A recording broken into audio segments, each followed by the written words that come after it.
আমাদের গ্রামে প্রতি জুমার মসজিদে মিলাদ পড়ানো হয়, মিলাদ পড়লে কি গুনাহ হবে? টোকা টোকা সব এসব প্রশ্ন কত আনছেন আপনারা?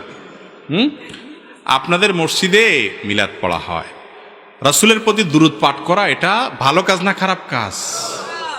শুধু ভালো কাজ না, মিন আহাম্মিল ইবাদাত, সবচেয়ে শ্রেষ্ঠ ইবাদতগুলোর মধ্যে থেকে একটা হলো নবী সাল্লাল্লাহু আলাইহি ওয়াসাল্লামের প্রতি কি করা ভাই? দুরূদ প্রেরণ। তার প্রতি দুরূদ প্রেরণ করলে আল্লাহ তাআলা আমাদের প্রতি রহমত নাজিল করবেন ইনশাআল্লাহ। কিন্তু এই দুরূদ পাঠ করার জন্য সবাই মিলে মিছিল দিয়া দলবদ্ধভাবে জোগাড় দিতে দিতে বলতে হবে, এরকম কোনো শিক্ষা উনি দেন নাই। আচ্ছা, দুরূদ আপনারা নামাজে পড়েন না পড়েন না?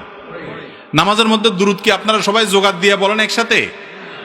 হেঁয়ের মতো সবাই মিলে আল্লাহুম্মা সাল্লি আলা সুদ দিয়া পড়েন?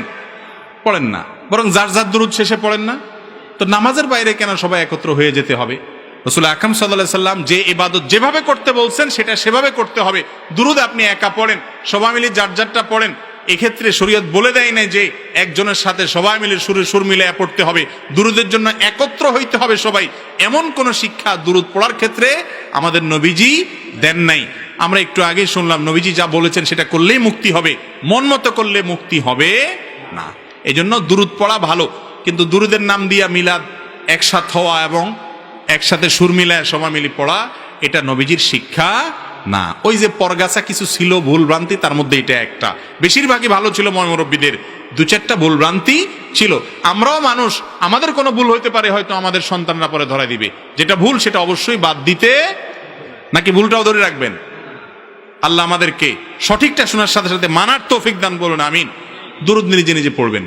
অনেকে দুরূদ পড়তে পড়তে মনে করে নবীজি আইসা গেছে, এই জন্য দাঁড়ায় যাইতে হয়, তাই না?